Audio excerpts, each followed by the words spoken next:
Top quality और consistent performance के लिए सिर्फ सिल्वर पंप नाम याद रखना। માઇનોરિટી શાળાઓ અંગે રાજ્ય સરકારના નિર્ણયને હાઈકોર્ટે યોગ્ય ઠેરવ્યો છે। માઇનોરિટી શાળાઓ પોતાના સ્ટાફની ભરતી જાતે નહીં કરી શકે।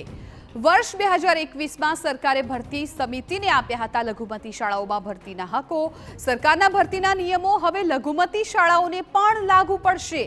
ભાષાકીય અને ધાર્મિક લઘુમતી ટ્રસ્ટોની શાળાઓ માટે લાગુ પડશે નિયમો। રાજ્યની લઘુમતી શાળાઓએ કોર્ટમાં 339 અરજી કરી હતી। અત્યાર સુધીમાં આચાર્ય, શિક્ષક, ક્લાર્ક સહિતની ભરતી જાતે જ કરતી હતી શાળાઓ।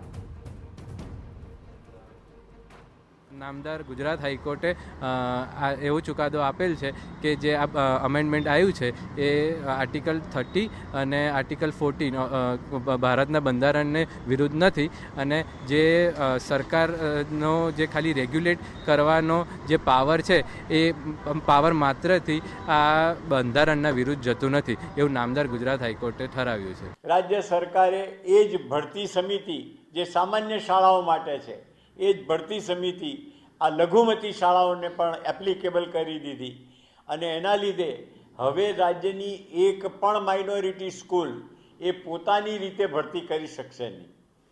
ભરતી કરવા માટે રાજ્ય સરકારના જે નિયમો છે એમને લાગુ પડશે।